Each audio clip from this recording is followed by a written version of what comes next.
Welcome to Chapter 1 of the EMT program. This is the first of the chapters that you'll be responsible for studying, working on, and doing independently or outside of the classroom. So some recommendations that I have for you is that you read the chapter before you listen to this lecture and watch the slides. It'll help you tremendously in kind of connecting the dots. Because during the lectures, I'm not really going to cover everything in great detail. We'll talk about most things, and I'll go into detail on things that are probably more important, or at least some of the higher points. But realize that you're still going to be responsible for all the information that's contained in the chapter, regardless of the fact that it's not going to be covered in class, or even if it's not covered in this presentation or other presentations, you're still going to be responsible for that information. So you need to be sure that you read the chapters, read the book, before you watch the lectures. It should help you tremendously. That's probably the best advice that I can give you on that. All right, so this first chapter, we're going to talk about EMS systems.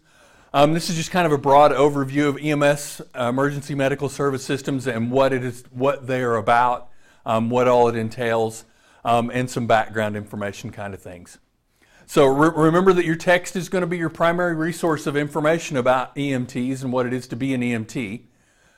EMS is a system. Emergency medical services, as a broad scope, is a system, much like fire departments, police departments, those kinds of things. EMS is a system in and of itself. And Chapter 1 is going to introduce you into some of those key components of that system. Basically, an EMS system, it's a team of healthcare professionals. They provide emergency care and transportation in the pre-hospital setting. And they're typically governed by state laws. There's some federal laws out there, but typically it's state laws that govern these.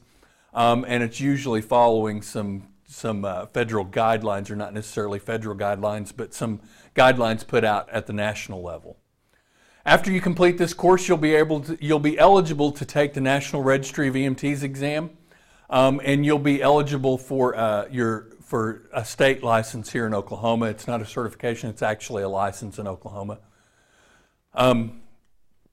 Most states have 4 training license levels or 4 training levels. In Oklahoma, EMR is a certification level. EMT, advanced EMT, and paramedic are all licensed levels. There is a difference, obviously, between the 3 of these. The least amount of difference is going to be between the first 3. There's not a whole lot that separates them. There is some, but it's not tons. The biggest difference is paramedic is very different than the previous 3, meaning paramedic actually builds on the other 3 in some way. So EMT courses include 4 types of learning activities. Of course, you're going to have reading assignments, lectures, and discussions. You'll also have some step-by-step demonstrations. There'll be some skill sheets and some summaries. And of course, case presentations and scenarios is a big part of what we do, because it allows you to start to develop that critical thinking that you're going to need as an EMT out in the field. Of course, EMTs are the backbone of any good EMS system, and that is very true in the United States. EMTs provide emergency care and transportation of sick and injured patients. Some patients are in life-threatening situations, while others only require general supportive care, and yet others, basically, they need transportation from point A to point B. So if you're thinking every single time that you go out on the ambulance it's going to be a life and death situation, actually nothing could be further from the truth. You will have instances and you will have times when you're called to intervene in life-threatening situations, but a lot of what we do also has to do with transporting patients from one place to another. So license requirements for EMTs differ from state to state. Each state has a set of rules or statutes that govern how EMTs are licensed in that state. There are typical requirements of EMTs. Usually they have to have a high school diploma or equivalent, like a GED. Immunizations, successful completion of background checks and drug screenings, valid driver's license, because most of the time our EMTs are driving the ambulance. You've got to successfully complete a prerequisite course, demonstrate the mental and physical ability necessary to perform the job, and stay in compliance with state, local, and other entities that are doing the certification or licensure and those types of things. You got to maintain that compliance. You also need to, the licensure requirements also need to fall within the Americans with Disabilities Act, which prohibits employers from failing to provide full and equal employment opportunities. So just because a person has a disability doesn't mean that it precludes them from becoming an EMT. However, there are some aspects of the job that some disabilities would make it much more difficult to be able to do the job, and yet others would make it impossible to be able to do the job. Nothing would stop somebody from taking the training, however. It may stop somebody from being able to be hired, but it shouldn't stop them from being able to take the training. Also, background checks are a big part of licensure requirements. If you have felony convictions, we need to have a discussion because felony convictions sometimes will preclude you from being able to get certified nationally or get a state license, both of which are required in Oklahoma. Not all felonies will preclude somebody from that, but some of the bigger felonies will. Assault and battery, theft, those kinds of things. If they rise to the felony level, they almost always will cause some problems.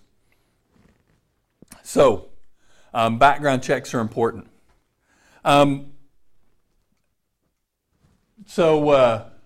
Where did EMS start? Basically, it all started back in World War I, primarily as volunteer ambulances. So as a profession, EMS is a very young profession. Whereas firefighting has been around for hundreds of years, law enforcement has been around for hundreds of years, nursing's been around for hundreds of years. EMS, we're still inside the century mark. We haven't been around for 100 years. Now, some might argue that Napoleon used ambulances and all that kind of stuff, but typically, ambulances back in those days had a physician on it. Didn't have EMTs and paramedics and those kinds of things. So, as a profession, we're very young and still growing, still maturing in a lot of ways. In World War II, we began to see a whole lot more field care work where we had medics in the field taking care of the wounded. And then, of course, helicopter transportation and evacuation began in the Korean War. So the first use of helicopters for evacuation and transportation was during the Korean War. And then we've seen that rise to significant levels during the Vietnam conflict and succeeding wars and conflicts. In 1966, there was the Accidental Death and Disability Act. It neglected disease of modern society, established EMS. So EMS was officially established back in 1966. Like I said, we're a very young profession. We haven't been around that long. But in that short amount of time, in that 50-some years, the profession has grown dramatically. In the early 1970s, the Department of Transportation published the first recommended training curriculum for EMTs. And in 1971, the American Academy of Osteopathic Surgeons published their first EMT textbook. So, like I say, still fairly new, still fairly young, we're still growing. There also became big pushes to standardize things on a national level. So we've seen changes to the national curriculum. In the 70s, it was the DOT national standard. In the 80s, we added advanced levels of EMT. In the 90s, the National Highway Transportation and Safety Administration, also known as the Department of Transportation or part of the Department of Transportation, published its agenda for the future. And most of the changes that we've seen from the 90s to today had to do with this EMS agenda for the future, meaning all paramedic programs are now nationally accredited programs where 8 or 10 years ago that wasn't the case. So this agenda for the future of EMS has kind of pushed things and helped EMS progress forward. They're actually in the process of writing the new EMS agenda for the future. that's going to contain all kinds of new things and new directions, new motivations for EMS to continue to grow in a positive direction. So, there are different levels of training. There's the federal level, which basically comes out with the National EMS Scope of Practice models, and that basically provides the guidelines or the groundwork, foundational stuff for what each level, EMT, Advanced EMT, Paramedic, and even EMR, work within, what you can do, that standard, that scope of the practice that you can do. Then there's the state level where there's laws that regulate EMS operations, for instance, how they're licensed, what they can do, what curriculum and all those kinds of things that they follow in the education process. And then at the local level, we have medical directors or physicians that oversee each medic that's working out in the field. The interesting thing about an EMS license is it's different than a nursing license or a license that a physician has, whereas a license a physician has or a license that a nurse has is a license to practice medicine. Now, obviously, what a nurse has doesn't rise to the same level as what a physician has, but essentially they both have a license to practice medicine, meaning there are certain things that each one of those licenses can do legally on their own based upon the license that they have. EMS is very different from that. EMS is not a license to practice. And EMS it's a license to work under somebody that has a license to practice. So EMTs and paramedics work under physicians, and those physicians have a license to practice. Those physicians grant the EMTs and paramedics the ability to do their job duties or their job tasks based upon their training, and they do that underneath the physician's license. So EMTs and paramedics, the big difference between them and nurses and physicians is the fact that EMTs and paramedics do not have a license to practice like the others do.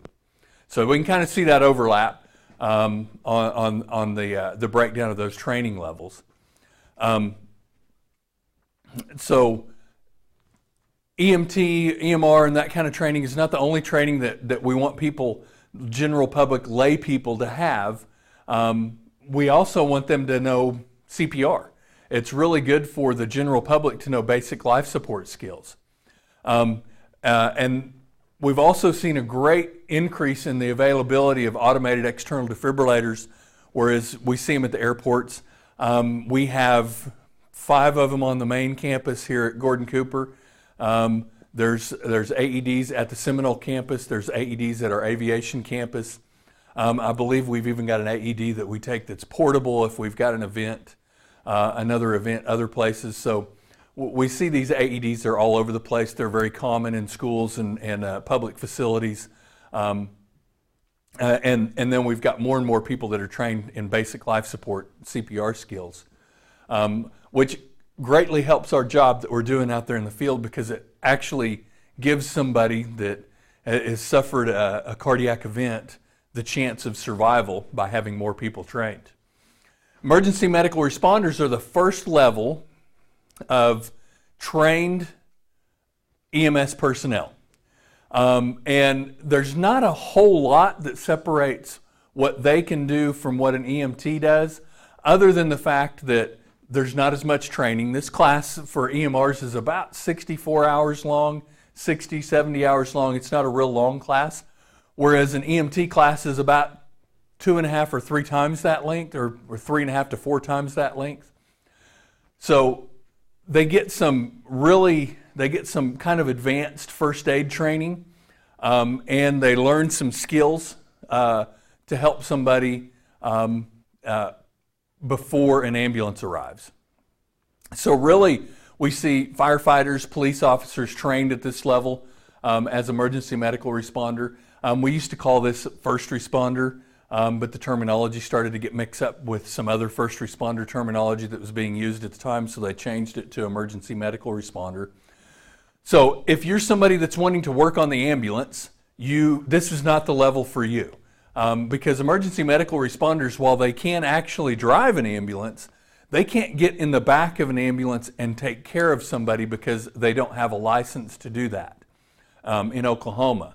In Oklahoma, they have a certification and not a license. So basically, they can do some urgent care and provide immediate BLS, basic life support, and have a very limited use of equipment. And they can't do anything that we consider an invasive procedure. They can't do anything that breaks the skin, or puts an object inside of somebody like a breathing tube or something like that. This level doesn't have the ability to do that. So emergency medical technicians, on the other hand, their course is about 150 hours.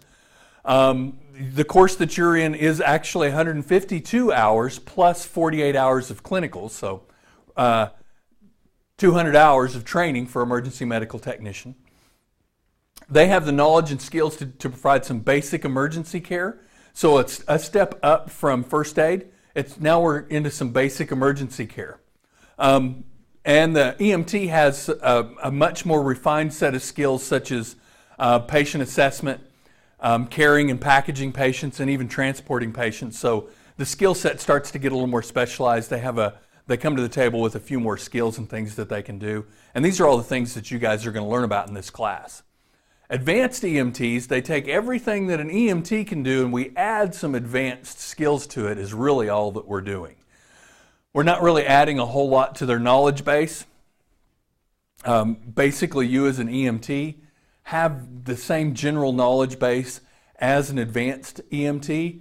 However, an advanced EMT has the ability to start an IV on somebody, to put in an advanced airway, administer a limited number of medications, so they can do a few more invasive procedures, as we call them. EMTs can do very few invasive procedures, and they're not really very invasive. Advanced EMT can do a few more invasive procedures, as well as administering some medications. There are a few medications that EMTs can do. But just think of this as this kind of a stair-step process, where the step between EMT and advanced EMT is not a huge step, but it is a step up, and it does require more training. Usually an advanced EMT class is roughly about 200 hours long, about the same length as an EMT class, whereas we'll spend more time in clinicals and more time in the lab practicing these skills, as well as some time in the classroom. It's a lot of reiteration and review of EMT assessments and those types of things in this class, but it does kind of build on what an EMT does. Paramedics, on the other hand, 1,000 to 1,300 hours. I would venture to say that most EMT courses are 1,000 or more hours, probably closer to 1,300 hours. And this is classroom, lab, clinical hours. This is in addition to an EMT class. You have to be an EMT in order to go into the paramedic program. It's a prerequisite. Most paramedic programs also require that you've had an anatomy and physiology class, maybe even medical terminology, those types of things. So there are some prerequisites that you're going to need before you take the step up to paramedic. For those of you that are wanting to become a paramedic, you're in the right place. This is the class that you need. You need to start right here as an EMT, and then eventually you'll be able to move on to training as a paramedic. Their training covers a wide range of advanced life support skills, endotracheal intubation, such as endotracheal intubation, emergency pharmacology, cardiac monitoring, chest decompressions, cricothyrotomies, a whole range of things, and this list continues to grow as the profession continues to grow. The interesting thing about a licensure as a paramedic, generally speaking, it's not true with everything, but generally speaking, paramedics are only limited by what their medical director will allow them to do.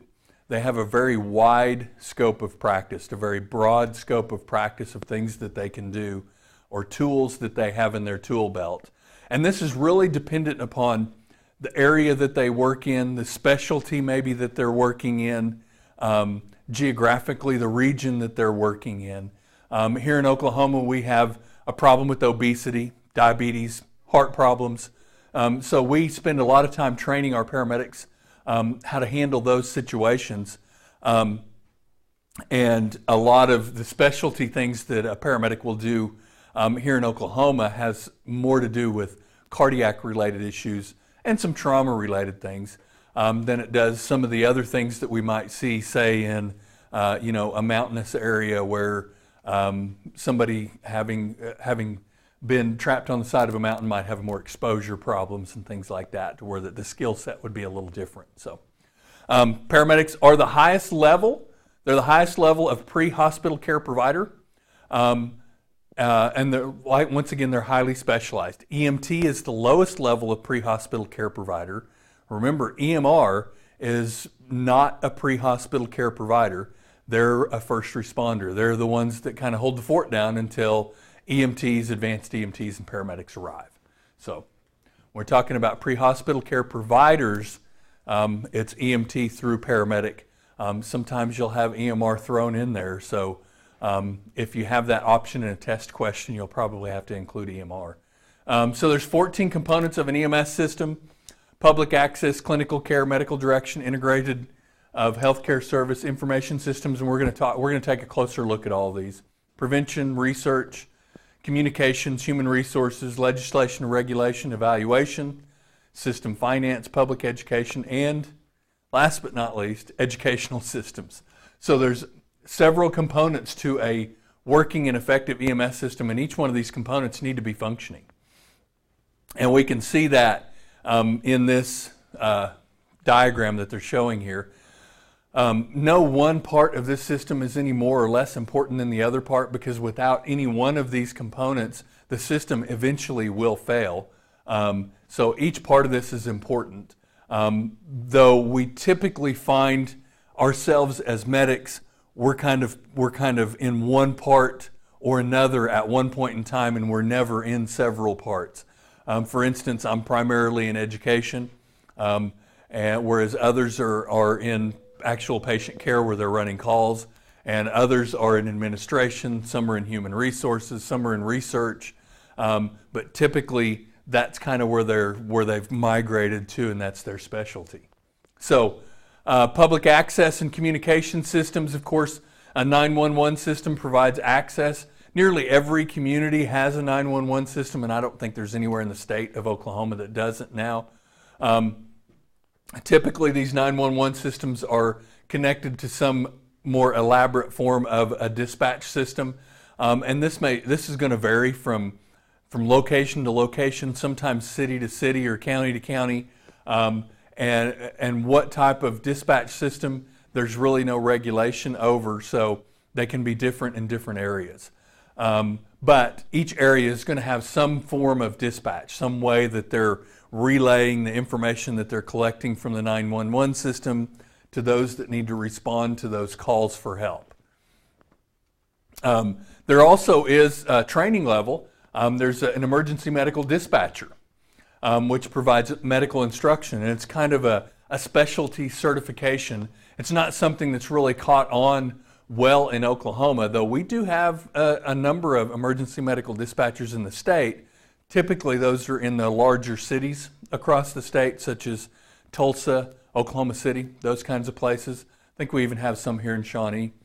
But basically, it's specialty training for those dispatchers to know what to tell people when they call in for 911 and how to dispatch the proper units to help. Clinical care, this is that piece of, these are the pieces of equipment in the scope of practice. So these are the ambulances, the medics, the equipment that they carry, and the different controls and all that kind of stuff put on the ambulance. So this is the actual boots on the ground, the people caring for those that are making the calls. Human resources, this is on the people part of it, or the human part of it. This is kind of the background of where people are taken care of in the particular place that they work. This kind of focuses on taking care of the people who deliver the care. So in the agenda for the future, it actually encouraged systems that help to protect providers, the well-being of those providers. So we've seen a greater emphasis on making sure that the providers were well taken care of. Taking care of those who take care of the ones that need help is important. That's part of the health of the system, keeping the system functioning and keeping it healthy. Medical direction is basically that physician oversight, or that physician medical director. these physicians actually gives authorization for the EMTs to provide the care that they do in the field. The medical director can also act as a liaison between the hospital and the medic. And of course, this medical director also is responsible for creating standing orders or protocols.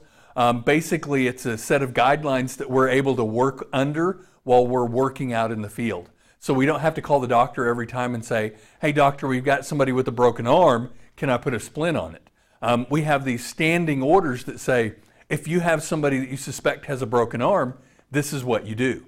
So this establishes that medical direction for providers, gives them kind of a direction to go in, and pre-authorizes them to begin treatment for the people that they come across without wasting valuable time making a phone call to the emergency room doctor or the medical director to say, hey, can I do this? So it kind of gives us an advantage there. Of course, medical control can be offline or online. Offline means it's indirect, and that's through those standing orders, training, and supervision by the physician. Or it can be online, where we pick up the phone or the radio and we talk to the physician directly. There will be instances, primarily you'll work on the offline realm, but there will be instances where you'll need to contact the physician for them to give you orders in some crazy scenario that you've got going on. It never fails, though we try our best to plan for every possible scenario. In EMS, there's still going to be something out there that no matter what your training or no matter what the standing order is, it's just not going to fit. And you're going to have to call the doctor and go, hey, look, I think we should do this, but I need your permission to do that. And then, of course, we've got legislation and regulation. These are the training, the protocols, and practices that follow state legislation. Senior EMS officials in the state are going to handle the administrative tasks, or senior EMS officials at the service you're working at are going to handle those tasks of scheduling, hiring and firing people, budgets, purchasing, vehicle maintenance, all of those kinds of things, which are a vital part of any successful service. And then, of course, in order for this to work, we need to be able to integrate with other healthcare services. So we can start the treatment in the field, but if we don't continue that treatment in the emergency department or wherever the ultimate destination of this patient is, the system is not going to work. So the biggest thing that we need to make sure that we're doing as we're doing it is we're ensuring a continuity of care. So we may do the best job in the world of taking care of somebody, but if we take them to the wrong facility that can't handle their illness or injuries, then we're not going to continue that continuity of care. So that's why it may be important to take that person to a different facility that can provide a higher level of care. And that's a big part of what we do, is making sure that we're taking the patient to the right place and not just taking them somewhere for the sake of taking them somewhere. We should be making thoughtful decisions about the well-being of our patients in our decision to take them or where to take them. There's also a new model out there. There's some new things that's happening. It's this mobile integrated healthcare system. And this is a completely new method of delivering healthcare, one that I think is long overdue. And basically it utilizes everything that we do in the pre-hospital setting, and it actually brings a little bit of the hospital world into it as well. This actually evolved from the Patient Protection and Affordable Care Act. So, you know, you may have some say that the Affordable Care Act was horrible. Well, there's actually some very good things that came out of this, especially in the EMS setting or in the pre-hospital setting when it comes to taking care of people out there outside of the hospital. Basically, healthcare is provided within the community by a team of professionals. So the best way that I can describe this is you've got Meemaw that was in the hospital, and she was in the hospital for pneumonia. Now they've treated her as best they can. It's time for her to go home. She's still not out of the woods though, because Meemaw's still sick. So, but they send her home. She's still sick, but she still needs some care at home, and the family's going to try to provide that care, but it's still a little too skilled for them. So what we do is we have the medics step in, and they kind of fill the role of some of that by checking in on this patient 2-3 times a week, once, twice a week, depending on the illness and depending on what the physician decides, wants to be done. And these medics in the pre-hospital setting, they may be going by and administering IV antibiotics or checking wound care or those kinds of things. And if they notice a problem, they can get that problem taken care of. Maybe just a trip to the emergency room to see a physician for a couple of hours, as opposed to another 2-week or a month hospital stay, which costs the system a fortune. The goal of this is, the mobile integrated healthcare system, is to provide care in the pre-hospital setting that saves money in the real setting, saves money and time, and improves the health of the people being cared for. The models that they have used this on, or the research that they've done with this, has proven that it saves hundreds of millions of dollars a year by going to a system like this, and those that are being cared for actually receive better care. But the thing is with this, it does necessitate further training. So typically we'll take a paramedic and we'll train them in community paramedicine. Basically, it's another level of training so that they can provide those services within the community. And there's a wide range of services that they provide, from training, from home inspections, to a variety of different things that are not in the typical scope of practice of the average paramedic. So they go back in there and they get this training and they're able to do this community paramedic work. Another important part of the system is evaluation. In order to maintain quality control, we need to constantly be evaluating the system. And I'm not just talking about the system nationally or on a state level, but I'm talking about the system all the way down to the individual ambulance service that's providing the care. So we need to be looking at that and continuously trying to improve the quality of that system by reviewing it, auditing it, and seeing where we're at. Meaning, we're going to keep track of every single IV that a paramedic or an advanced EMT starts. We're going to keep track of every time you as an EMT maintain somebody's airway in some way. Or every time you go pick somebody up at a nursing home or in a car accident. We're going to continuously look at that, and we're going to compare that with other calls or other medics and other things from around the state, other information from around the state, and evaluate the effectiveness of the system at a local level, and then even more broadly at a state and at a national level. The goal of this is to minimize errors and improve the care that we're giving, thereby improving the well-being of the people that we're caring for. So that's the whole purpose of this. The purpose of this is to make the system better, not for the sake of making the system better, but for the sake of providing better care to the ones that need it. That's the purpose. And then, of course, we got information system, which is computer systems used to document patient care. And this information can also be used to improve care. It was about 12 or 15 years ago, every single piece of every single patient that was cared for in EMS generated a piece of paper. We had a run report that you filled out by hand for every single patient that you cared for. Well, now all of that is done digitally. It's all done electronically. The great thing about that is all of that data and all of that information that's entered in electronically is at your fingertips in a moment's notice. The pitfall to that is we rely on computer systems which can be quirky, they can not work, or devices that stop functioning. Those kinds of things can be problematic. And when those things happen, we oftentimes have to go back to the old pencil and paper format. So there can be some pitfalls there that are, unintended consequences. The interesting thing is nearly, every ambulance in Shawnee at REACT, and I would venture to say probably all of them in Tulsa, Oklahoma City, Norman, several of our other big cities and services, all of those are mobile hotspots. Now, they're not ones that you can follow around town and log into, but they're all mobile hotspots because they're all using computer devices and those types of things within those that they're connecting actually to their ambulance, and they're able to communicate that data back and forth through their data systems by use of their ambulance being a mobile hotspot. Basically, wherever the ambulance goes, they're connected to the network, their home network for their ambulance service. So pretty cool stuff nowadays. System finance is another vital aspect. Without money, the system is going to fail.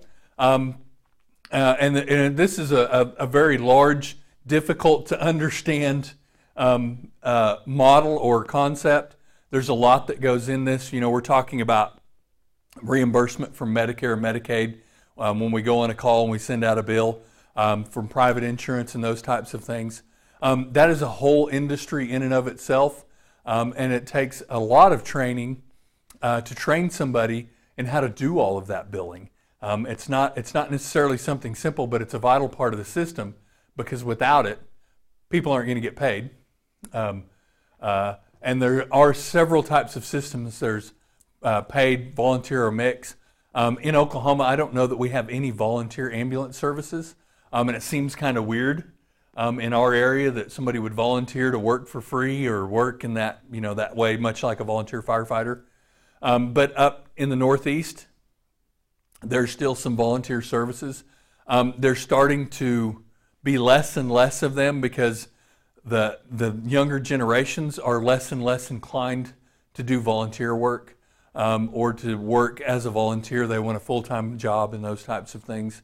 So we're seeing less. We're seeing our volunteer services begin to fail, and they're having to be replaced with full-time services. So because of this, part of your job is you're going to have to gather insurance information on the patients that you take care of, make sure that you get the proper signatures, get permissions and all that kind of stuff to be able to bill patients. If you don't get all of those things, you're not going to be able to bill, send out a bill and collect money for the calls that you go on. And eventually, you're not going to have enough money to pay your salary, and you're going to go without eating. So it's very important that your side of that is taken care of, that you're doing your part and to ensure the finance and financial well-being of the system that you're working within. And of course, lastly is the education system. We have EMS instructors. In Oklahoma, like most other states, they're licensed. We have to go through educator training to become an educator. In order to be able to teach you, we have to go to a class, and we actually have to maintain that. It's another level of license that we have to maintain. EMS instructors they're always have worked at the provider level for a certain amount of time. Like other places, Oklahoma, their EMS training programs, the programs that we use to train instructors, as well as the programs that you're in, like right now, the EMT program, follows national EMS educational standards. And of course, ALS training is available at colleges, adult career centers like career techs, hospitals. Don't have too many left in the hospitals anymore. Most of them, a lot of even the ambulance services that were once based in the hospitals are no longer based in the hospitals anymore either. So we see less and less of those. Mainly our training centers for EMS are colleges and career techs here in Oklahoma. So then there's also continuing education. So once you get your initial education as an EMT, your training does not stop there. Believe me, I've been a paramedic for 30 years now, and every year, all the time, constantly, I'm learning something new. So you should never think that you've arrived, that you've learned all you need to know about being an EMT, or if you go on about being a paramedic. There's always more to learn. There's always new things, and especially in our profession, in EMS, it's a continually growing profession. So there's always a dynamic of something changes. There's something new. There's something different coming down the line that we're doing. You're continually learning things. So you need to make sure that you're a constant, continuous learner, and you don't think that you just, I got my EMT and I'm done learning. You should continue to learn. All right, so prevention and public education, a big part of what we do also. We need to prevent illness and injuries and educate the public on how to do that. This is a big focus, or it's a focus that we have, but it's not really been a big focus of what we do. Firefighters have done an amazing job of this in their own profession, of their public safety and their public awareness programs that they do out in the public. EMS, unfortunately, because of the nature of the work that we do, doesn't allow for a lot of time generally to go out there and educate the public. So we have less downtime oftentimes than some firefighters do, not all, but we generally have less downtime because we're typically running calls, picking up patients, and doing those kinds of things that we're less able to get out there and do public education, even though we need to have more focus on that. So that work should focus on both primary and secondary prevention of ways to prevent these things from happening. So, such as vaccination programs, seat belts, tobacco use laws, all those kinds of things are examples of things that we can help with. And then EMS research. EMS research is an important component because it helps determine the shape of EMS. There has been more EMS research in the last 5 years than I think there was in the previous 20. The interesting thing about some of this research, we come to find out some of the long-held practices of things that we had been doing for instance, for my entire career, we found out through research was completely wrong, was absolutely not the way that we should be doing things. And when we looked back at why we were doing something a certain way, come to find out it's because one guy said that's the way we should do it, and they had no evidence of why it should be done that way, but that one guy was an influential person, and that's why we did it. Unfortunately, for many, many years, nobody did research on it to determine if that was the right way or not, or if that was the best thing to do. And because of that, we did that particular way for a number of years. Now, I gotta interject and say, what we were doing wasn't anything that was harmful to the people that we were caring for, but it wasn't necessarily beneficial either. So it with some research, it caused some things to change. And sometimes with change, you get us old dogs. Some of us are less apt to want to change than others. Myself, show me the research that proves to me that that's the best route to go, or that we were wrong in our thinking, and I'm on board with it. So that's why you as an EMT may be involved in gathering some of the data that's going to be ultimately used for research. So it's very important that whatever data that you're using or whatever data that you're doing, whenever you're entering patient information into the information system, for more reasons than one, and we'll talk about another reason in the medical legal why you need to make sure that you're very accurate in that, but a reason why we need to make sure that we're accurate in the information that we gather is because it may be used for research. And if the data that they're looking at for research is inaccurate, it may give bad results. And it may cause us to have to do things in our job that we don't want to do. So, all right, so what's your role and responsibility as an EMT? Well, one of the things you got to do is keep the vehicle and equipment ready to go. Make sure that we keep everybody safe. We got to ensure our own safety and everybody else's.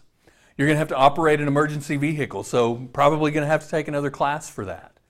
You're going to have to be a leader at the scene of chaos. Sounds simple, but at first, it's not going to be that simple at all. It'll be kind of tough. Perform on-scene evaluations. Call for additional resources when they're needed. You're going to have to figure out ways to get access to patients that are difficult to access. You're going to have to do thorough and comprehensive patient assessments. You're actually going to have to put your hands on somebody else's person in such a way as not to make them want to sue you for touching them inappropriately. And we're going to learn how to do all of that in this class. Give emergency medical care while waiting for additional medical resources to arrive. As an EMT, you may get there and go, hey, look, I'm in over my head. I'm going to call for a paramedic. You may have a paramedic intercept. You're going to have to give emotional support. You're going to have to maintain the continuity of care, like I talked about earlier, making sure that we're taking them to the right facility. Resolve emergency incidents, uphold medical and legal standards, ensure and protect patient privacies, give administrative support, and then constantly seek out opportunities where you can continue to learn, where you can continue to develop. Cultivate and sustain community relations, so you're going to work within the communities that you're going to try to establish and develop relationships within the community so there's a lot of trust. And then you need to, at some point in time, give back to the profession. Kind of like what I do. kind of like what all of our instructors do. They want to try to give back to the profession. My goal is to leave the profession better than I found it. Fortunately, that's not hard to do, or that wasn't hard to do in my case, because the profession has grown so much that it is so much better than where it started. So I try to play my part in that and pass on what I know and what I've learned. There are some professional attributes of an EMT that we all should possess. We need to have integrity, empathy. We need to be self-motivated. We need to have a clean appearance. Bathing is good. And we're going to have some self-confidence. Self-confidence is one of those things that you will develop as you gain knowledge and experience. Your self-confidence will come up. Good time management skills. Good communications is important. We need to know how to work together and be diplomatic about working together. Sometimes you're going to have people that you don't agree with. How you handle those disagreements, and if you can handle them in a diplomatic way, in a way that you're not causing further strife and conflict. You need to have respect for others. You need to always be an advocate for the patient. Sometimes a patient doesn't necessarily have someone fighting for them. It's your job to fight for their best interest. And you need to make sure that you have careful delivery of care, that you deliver the care that you deliver in a careful and thoughtful way. You need to remember, most of all, every patient is entitled to compassion, respect, and the best possible care that you can provide. Every single patient. It doesn't matter if it's the 3-year-old little girl that fell off of her bike. Maybe 3 is a little young to be on a bike. Okay, so it's the 7-year-old girl that fell off of her bike and scraped her knee, or it's the homeless drunk at 3 o'clock in the morning that woke you up out of a really good dream that now you're having to go out there and check out because somebody called you. Doesn't matter. Your job, what you're being paid to do, is to be compassionate, respectful, and provide care. That's what you're signing up for. If that's not you, then this isn't the class for you. This isn't the profession for you. You're signing up to help others, not to get upset when your sleep gets interrupted or your pizza gets cold because you had to go on a call and it was inconvenient. We're also bound by patient confidentiality. So when you go on a call, I don't care how cool it is, how funny it is, how ridiculous it is. You know, maybe somebody's got a light bulb stuck in an orifice that it doesn't belong, which I can't imagine there is an orifice that a light bulb belongs in, but you can use your imagination. That's not the kind of thing that you go back to the station or while you're sitting in the ambulance that you're posting on Facebook or any other social media place. You have to be confidential about it. You should never put anything about what you're doing in your daily work on any social media, ever, ever. Don't ever put that stuff on social media. I don't care. I didn't, social media was kind of in its infancy, but I didn't, and I still don't. If I go on a call to take care of somebody, I don't even tell somebody that I'm on duty. I'm just kind of that way. I don't want people to know that I'm not home. So I don't put any of that stuff out there. It's nobody's business but the people that call you. They deserve that privacy. And also make sure you're familiar with the requirements of HIPAA, or the Health Insurance Portability and Accountability Act. So there's some privacy laws and some privacy rules that if you violate will cost you your license and probably your home. And maybe your future home or every future home. They can cost you hundreds of thousands of dollars if you violate the HIPAA laws. So we're bound to keep private things private. Okay, so that's chapter 1. The good news is chapter 1's out of the way. It's down. We got chapter 1 down. The bad news is you've got, 41 or 42 more chapters to go. It won't be as bad as you think. Just hang in there. Read the chapters. Do the work. You'll be ready for the test if you're reading the chapters, doing the homework, studying, doing those kinds of things. And I will point out that reading the chapters and studying the chapter are two different things. You can half-heartedly read through something and say, hey, I read the chapter, but I'm not doing well. Or you can actually take the time to make sure that you're digesting and understanding everything that you're reading. That is studying. So as you're going through these chapters and you're reading these chapters, when I say read, I really mean study.